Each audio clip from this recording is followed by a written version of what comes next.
L'ikigai, c'est en gros l'intersection parfaite entre ce que vous aimez, ce en quoi vous êtes doué, ce dont le monde a besoin et ce pourquoi, du coup, vous pouvez être payé.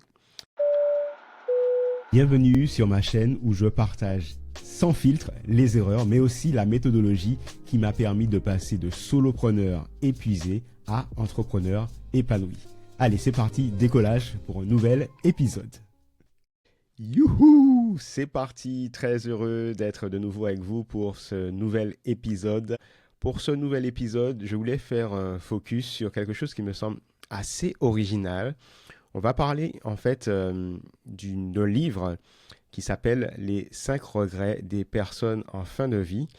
Et l'idée, c'est pas simplement de parler de ce livre, mais de comprendre en fait comment on peut partir justement de ces 5 regrets des personnes en fin de vie pour en tirer 5 leçons d'entrepreneuriat. En fait, les 5 regrets des personnes en fin de vie, donc en anglais c'est The Top 5 Regrets of the Dying, c'est un livre qui a été écrit par Bronnie Ware et qui a été édité en 2012. Et en fait, ce livre est inspiré de l'expérience de Bronnie Ware qui était en fait une soignante en soins palliatifs. Et en fait, l'auteur, donc Bronnie Ware, a synthétisé les 5 regrets les plus fréquents chez les personnes proches de la mort. Et vous voyez où je veux en venir. Moi, je me suis demandé, finalement, si on prend ces 5 regrets les plus fréquents chez les personnes proches de la mort, qu'est-ce qu'on peut en tirer comme leçon dans l'entrepreneuriat? Est-ce qu'on peut en tirer 5 leçons pour faire de nous de meilleurs entrepreneurs? Voilà. Donc, c'est un petit peu ça que je veux voir avec vous aujourd'hui. Qu'est-ce qu'on doit mettre en place dans nos premières années d'entrepreneuriat pour ne pas avoir à éprouver ces fameux 5 regrets à la fin de notre vie? Alors, comme d'habitude, restez bien à la fin, jusqu'à la fin de cet épisode. À la fin, je vous propose du coup un lien vers une ressource qui sera la synthèse de ce qu'on a vu et puis surtout des conseils et astuces pour se poser les bonnes questions et mettre en place les bonnes actions par rapport à ce qu'on voit aujourd'hui. Allez, on rentre dans le vif du sujet. Alors, selon l'auteur, selon Bronnie Ware, les 5 regrets les plus fréquents des personnes proches de la mort sont 1. J'aurais aimé avoir eu le courage de vivre la vie que je voulais vraiment, fidèle à moi-même, pas celle que les autres attendaient de moi. Alors, on va disséquer chaque regret, mais ça, c'est le premier. Le deuxième, c'est j'aurais aimé avoir travaillé moins dur. Le troisième, c'est j'aurais aimé avoir eu le courage d'exprimer mes sentiments. Le quatrième, c'est j'aurais aimé avoir gardé le contact avec mes amis. Et le cinquième, c'est j'aurais aimé m'être donné la permission d'être davantage heureux. Alors, ce que je vous propose, c'est de disséquer chaque regret et de vous partager mon ressenti de jeune entrepreneur. Vous savez, j'ai créé mon entreprise il y a 6 ans et globalement, vous partagez moi les actions que j'ai mises en place ou les actions que j'aimerais mettre en place par rapport à ces regrets pour éviter finalement de les avoir en fin de vie. Pour le premier regret, j'aurais aimé avoir eu le courage de vivre la vie que je voulais vraiment, fidèle à moi-même, pas celle que les autres attendaient de moi. Je vous propose de déjà partager avec vous des extraits du livre pour vraiment comprendre ce que Bronnie Ware a derrière voilà, ce concept. Qu'est-ce qu'il y a derrière vraiment ce concept? Ce qu'elle dit, c'est que ce concept, ce regret, c'est le regret qu'ils avaient, donc les personnes, les gens qui sont en fin de vie, le plus en commun. Quand les gens prennent conscience que leur vie est presque terminée et regardent derrière eux, il leur est plus facile de voir combien de rêves n'ont pas été réalisés. La plupart des gens n'ont pas réalisé la moitié de leurs rêves et vont mourir en sachant que c'est une conséquence directe des choix qu'ils ont faits ou pas. La santé apporte une liberté dont très peu de gens se rendent compte, jusqu'à ce qu'il ne l'est plus. Alors moi, si je prends le prisme de lecture, qui est le prisme de lecture de Capitaine Business, je pense qu'il y a déjà plusieurs aspects.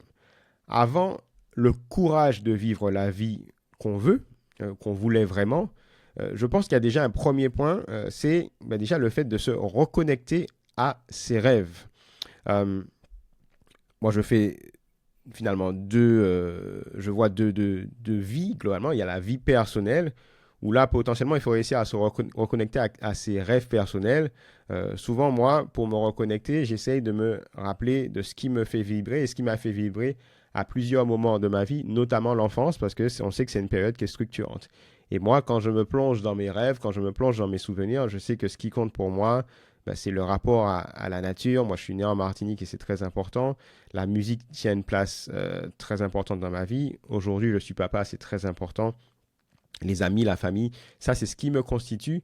Et être en connexion avec ces éléments-là, c'est vivre mes rêves personnels. Au niveau de la vie professionnelle, évidemment, les rêves, ça va être des rêves en termes de carrière. Quelle est la carrière qu'on rêve ou qu'on rêverait d'embrasser? Et puis, évidemment, il y a la dichotomie, la séparation entre le salariat et l'entrepreneuriat. Alors, si vous m'écoutez, c'est que vous êtes soit des entrepreneurs en lancement, soit vous rêvez de devenir entrepreneur. Et évidemment, c'est de ça dont je vais parler là. Il y a un concept que vous connaissez sûrement qui est l'ikigai, qui est un concept japonais qui veut dire trouver sa raison d'être. Et globalement, l'ikigai, c'est en gros l'intersection parfaite entre ce que vous aimez, ce en quoi vous êtes doué, ce dont le monde a besoin et ce pourquoi, du coup, vous pouvez être payé. Et du coup, quand j'entends un petit peu cette idée de rêve professionnel, ça fait en fait résonance à cet ikigai professionnel, si vous arrivez à être à l'intersection de cela. Et pour l'entrepreneuriat, pour moi, quand je fais en gros mon auto-synthèse, mon autocritique, et que aussi je discute avec des entrepreneurs qui m'entourent, moi, il y a toujours 5 craintes qui reviennent, qui font que, globalement, certaines personnes qui auraient rêvé de devenir entrepreneur, qui auraient rêvé de faire des choses en tant qu'entrepreneur, évoquent ces craintes-là. C'est la peur de l'échec, ça c'est une crainte qui revient souvent, la peur de ne pas être à la hauteur, le manque de soutien, et là, pour le coup, c'est intéressant dans ce premier regret qui est évoqué par Bronnie Ware, puisqu'elle dit pas celle que les autres attendaient de moi. Et c'est vrai que quand on se lance dans l'entrepreneuriat, souvent, en tout cas moi je l'ai vécu, on va avoir un jugement des autres et notamment des proches, soit il va vraiment être exprimé ou soit on va le sentir. Je l'ai évoqué lors du premier épisode. Vous allez sentir que potentiellement, les gens se disent waouh, il avait un salaire, il avait une vie rangée, une vie sécurisée. Pourquoi maintenant il veut se lancer dans l'aventure de l'entrepreneuriat, se mettre autant en risque?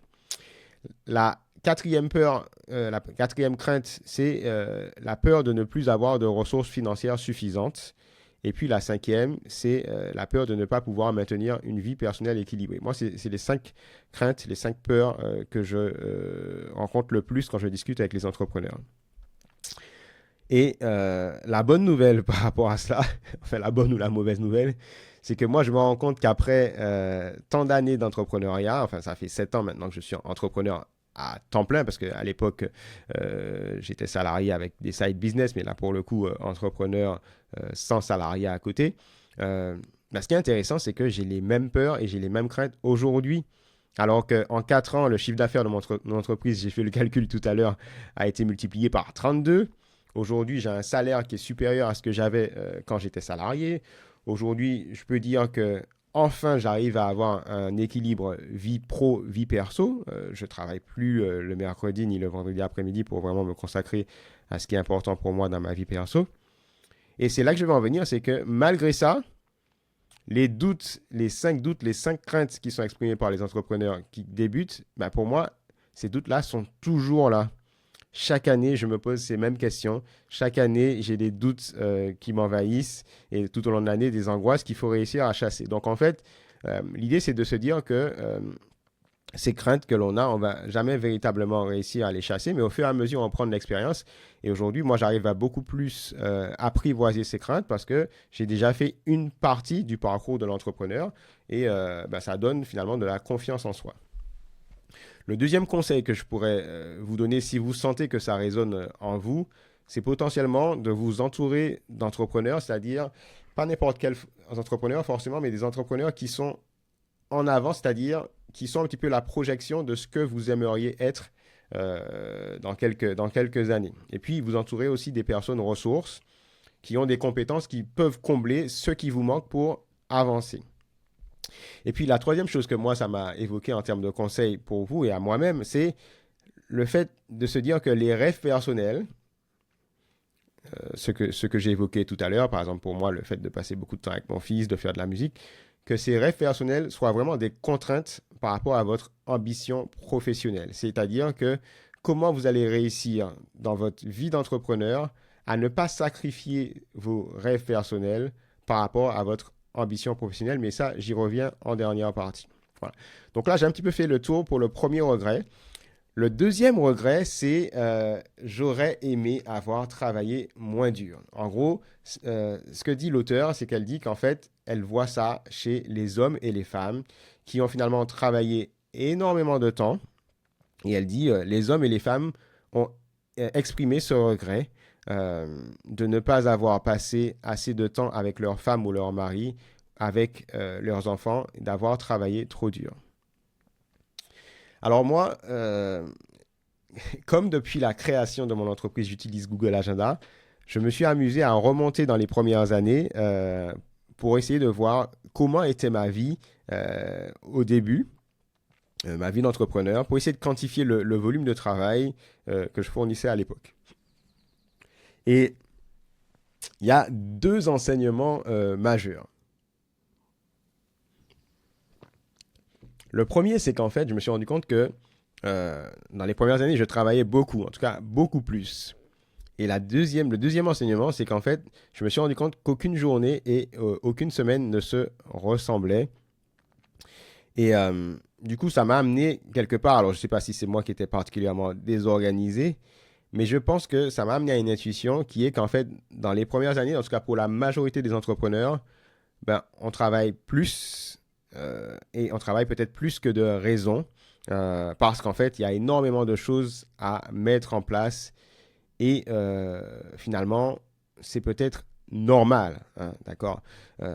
L'idée de ce regret, c'est de se dire comment on va faire pour que ça ne devienne pas quelque chose qui soit systématique et à vie, mais comment à un moment donné, on va reprendre le contrôle, comme moi, je pense que j'ai réussi à le faire aujourd'hui. À l'époque où j'avais la startup Vite dont j'ai parlé dans le premier épisode et qu'on était incubé à The Family, qui est un ancien incubateur qui a disparu depuis, Oussama Ammar, qui était l'un des coachs, disait en gros qu'il y a 5 cercles autour de nous, le couple, les enfants, la famille, les amis, le travail, et que quand on se lance dans l'entrepreneuriat, on va devoir sacrifier au moins 1 ou 2 cercles. Et effectivement, moi, dans les premières années, au moment où je lance mon entreprise, je vais devenir papa, j'ai dû faire des choix, je me suis rendu compte, et quelque part, j'ai sacrifié les amis et un peu la famille pour me concentrer vraiment sur le travail qui a pris beaucoup de place, et évidemment sur mon couple et sur mon enfant. Et en fait, ce n'est qu'au bout de quelques années que j'ai réussi à prendre le contrôle, mais ça a pris du temps. Moi, qu'est-ce que ça m'évoque, ça? C'est qu'en fait, si je regarde... Petite page de pub, si ce contenu te plaît, vraiment, abonne-toi si ce n'est pas encore le cas et like le contenu pour que d'autres personnes puissent le découvrir également. Allez, on y retourne. Ce qui m'a permis de reprendre le contrôle, il y a une chose déjà qui a été claire, c'est en 2019, j'ai le dos bloqué pour la première fois, mais vraiment j'ai très très mal et je me rends compte qu'en fait, quand je ne vais pas travailler, mon entreprise, elle ne vit pas. En fait, je pensais avoir créé une entreprise, mais en fait, j'ai juste créé quelque chose où je suis un salarié d'une entreprise qui tourne que si je travaille. Le choc, hein, ça a été vraiment un choc pour moi. Et donc, c'est à ce moment-là que j'ai compris qu'il fallait me réinventer et surtout, du coup, m'entourer, commencer à travailler avec d'autres personnes pour essayer de, moi, déléguer et réorganiser ma vie. Et c'est globalement ça qui est important, c'est que finalement, à un moment donné, pour réussir à ne pas avoir ce regret de travailler trop dur quand on est entrepreneur, ben, il va falloir vraiment organiser sa vie, notamment définir des priorités pour les actions qui ont le plus d'impact. Et puis surtout, il va falloir définir des limites, notamment pour que le professionnel ne prenne pas le pas sur le personnel. Alors, il y a quelque chose qui est très important pour moi, c'est qu'en fait, le fait de déléguer, le fait de recruter, c'est possible que si le potentiel de votre business le permet. Et ça, c'est très, très important. Et ça, c'est vraiment une leçon que je veux partager avec vous. Certaines personnes, je ne vais pas dire qu'elles manquent d'ambition, parce que moi, je ne considère pas que j'ai une ambition énorme, mais voient un business qui est potentiellement trop étriqué, trop petit. En fait, le potentiel de ce business à son maximum ne peut faire travailler qu'une seule personne. Et globalement, ça veut dire que vous allez vous-même vous employer dans votre entreprise. Et ça, c'est compliqué parce que, en gros, vous savez que vous allez être condamné à travailler dur toute votre vie et donc avoir des regrets, ce fameux deuxième regret qui est évoqué par l'auteur. Donc, globalement, ce que ça veut dire, c'est que il faudra se poser la question de se dire, est-ce que, OK, aujourd'hui, vous êtes seul et vous êtes au four et au moulin et potentiellement, vous vous dites comment vous allez réussir à tenir, mais est-ce qu'à un moment donné, vous sentez, parce que vous avez fait des calculs, parce que vous avez cette intuition, que votre business va décoller et potentiellement que vous allez pouvoir avoir le chiffre d'affaires et surtout la marge suffisante pour ramener du monde autour de vous. Ça, c'est vraiment très, très, très, très important. Alors, le troisième regret, c'est j'aurais aimé avoir le courage d'exprimer mes sentiments. Alors, comment l'auteur dit ça? Elle dit beaucoup de gens refoulent leurs sentiments afin de maintenir l'entente et la paix avec les autres. En conséquence, ils se sont installés dans une existence médiocre et n'ont jamais pu devenir ce qu'ils auraient aimé être. Beaucoup de maladies sont développées ou entretenues par l'amertume qui habite ces patients. Pour moi, en fait, quand je lis ce regret, je me rends compte que c'est potentiellement celui sur lequel, enfin, la thématique sur laquelle j'aurais le plus à travailler. Je vais me mettre ça comme objectif de cette année. Pour moi, le courage d'exprimer les sentiments, ben, il y aura de nouveau les deux aspects de la vie personnelle et la vie professionnelle. Pour la vie personnelle, je ne vais pas le traiter ici, et puis honnêtement, je ne suis pas un expert. Sur la vie professionnelle, par contre, je pense que c'est intéressant d'en parler ici dans cet épisode, parce que quand on prend du recul, et c'est d'ailleurs le deuxième point qu'on évoquait, le travail va prendre énormément de place dans la vie de l'entrepreneur, et globalement, quand vous allez être entouré d'une équipe ou de gens qui font pratiquement partie de votre équipe parce qu'ils sont des prestataires très impliqués, ben vous allez avoir des relations avec ces personnes. Et c'est très, très important d'arriver à ne pas avoir de regrets et d'avoir la possibilité, le courage d'exprimer vos sentiments aussi dans cette vie professionnelle. Je suis en train de lire un livre qui est vraiment sympa, qui s'appelle Radical Candor de Kim Scott. Et en gros, l'idée de ce livre, c'est de vous apprendre à créer une culture de la sincérité au travail. En gros, il y a deux concepts. C'est care personally, qui veut dire se soucier de chacun de façon humaine, et challenge directly. En gros, c'est être franc et oser challenger ses collaborateurs. Alors, je suis en train de le découvrir, je ferai un épisode dessus. Le livre audio, il fait quand même 9 heures, donc vous voyez qu'il y a beaucoup de choses à apprendre. Mais je pense que c'est vraiment un aspect sur lequel moi, je vais approfondir. L'idée vraiment, quand on voit ce regret, c'est de se dire qu'à la fin de sa vie, on aura réussi à la fois à exprimer ses sentiments dans sa vie personnelle, mais aussi dans sa vie professionnelle pour être complètement apaisé tout au long de son parcours et jusqu'à la fin de sa vie. Le quatrième regret, c'est j'aurais aimé avoir gardé le contact avec mes amis.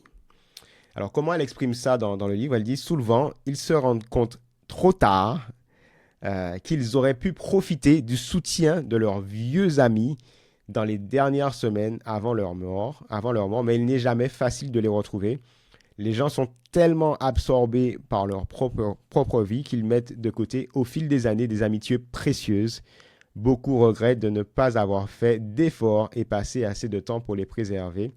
les patients pensent souvent à leurs amis lorsqu'ils sont en train de mourir. Donc ça, c'est très très fort comme phrase. Et j'en reviens tout à l'heure au cercle dont j'en parlais, hein, le couple, les enfants, la famille, les amis, le travail.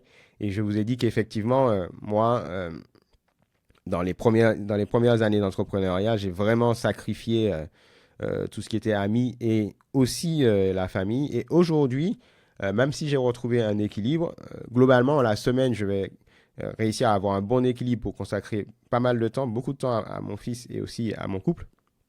Et le week-end, ça va être la famille et la musique. Mais effectivement, je me rends compte que mes amis ne sont plus aussi présents qu'avant, que j'ai du travail à faire sur ça.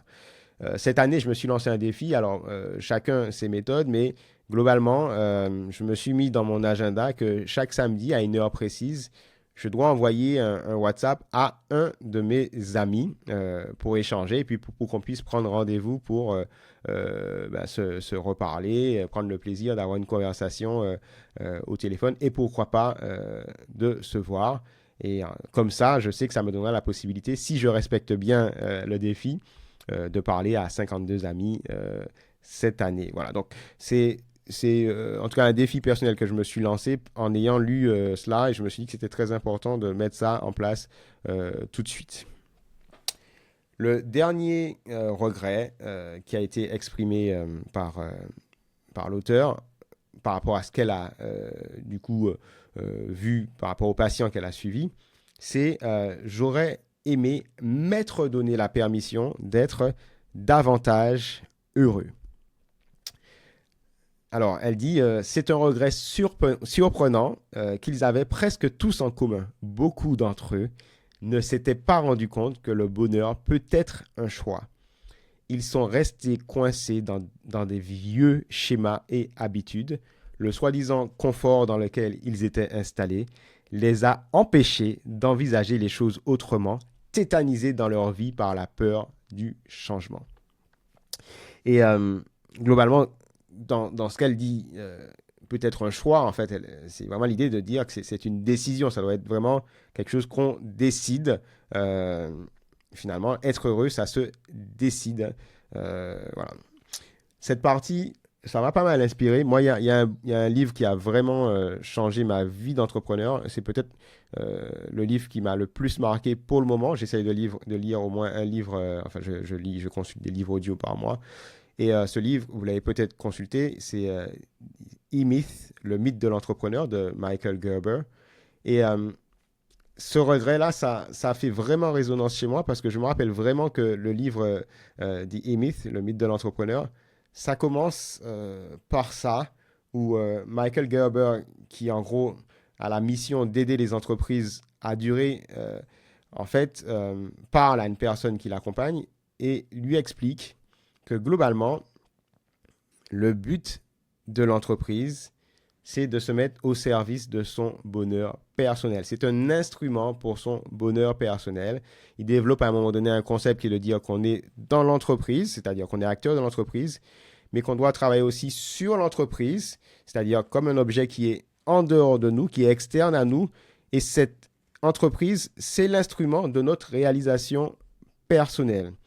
C'est parce qu'on va s'investir, c'est parce qu'on va faire des expérimentations, c'est parce qu'on va faire des innovations que petit à petit, ça va nous permettre de nous créer finalement l'espace et la liberté pour se réaliser. Et ça, je trouve ça vraiment intéressant. Moi, je sais que j'ai une très bonne amie qui est directrice financière, qui gagne très bien sa vie. Et un jour, on discutait et elle m'a dit qu'elle ne travaillait ni le mercredi ni le vendredi. Et ça, pour moi, ça a été un choc. Je me suis dit, waouh, moi, je travaille tous les jours. Elle gagne potentiellement mieux sa vie que moi. Elle ne travaille ni le mercredi après-midi, ni le vendredi après-midi. Et c'est à ce moment-là que j'ai pris la décision. Je me suis dit, il faut que, en travaillant sur mon entreprise, que j'arrive finalement à avoir du temps de libre pour aussi me réaliser. Et ça a vraiment été un déclic chez moi. Et aujourd'hui, je suis assez content d'avoir finalement non seulement mon mercredi, mon vendredi après-midi, mais aussi le mercredi matin que j'arrive à consacrer à ma vie personnelle. Donc ça, c'est vraiment très intéressant aussi. Je ne dis pas que c'est facile, mais en tout cas, dans ce podcast, dans je vais essayer de vous partager en tout cas comment moi je m'y suis pris pour petit à petit réussir à retrouver cet équilibre. Je ne dis pas que j'ai la science infuse, mais en tout cas, je vais vraiment vous partager en toute transparence comment je me suis pris au fur et à mesure des années, parce que ça m'a pris des années pour y parvenir. Donc voilà, abonnez-vous pour un petit peu que je vous partage mon expérience et puis que finalement, grâce à vos commentaires et vos questions, ça m'enrichisse et qu'on s'enrichisse mutuellement. Voilà, donc ce que je vous propose, parce que je suis arrivé à la fin de mon propos, c'est de vous dire que si vous voulez retrouver la synthèse de tout ça et surtout des conseils, des astuces et des questions à vous poser pour réussir à vous dire, bon, ok, je suis déjà un entrepreneur ou j'envisage de me lancer comme un entrepreneur, qu'est-ce qu'il faut que je mette en place tout de suite pour qu'à la fin de ma vie, je n'ai pas de regrets. Je suis très content aussi d'avoir découvert ce livre sur les 5 regrets à la fin de sa vie. Je ne sais pas si vous le connaissiez, vous me direz ça dans les commentaires. Et j'espère que cette lecture, cette analyse sur comment ça peut nous aider à être de meilleurs entrepreneurs pour qu'on se réalise vraiment, que cette analyse vous aura plu. Dites-moi ça en commentaire. Merci encore d'être resté jusqu'au bout avec moi, ça fait super plaisir. Et puis comme d'habitude, on se retrouve dans un nouvel épisode. À plus tard. Bye bye. C'est déjà la fin, mais on se retrouve bientôt. Si tu as aimé, si tu as des questions, justement, pose-moi ces questions, mets-moi ces messages, mets-moi ces commentaires. J'adore échanger. Je réponds à tous les commentaires. Like le contenu, abonne-toi si ce n'est pas encore le cas. Et je te dis à très bientôt. Bye bye.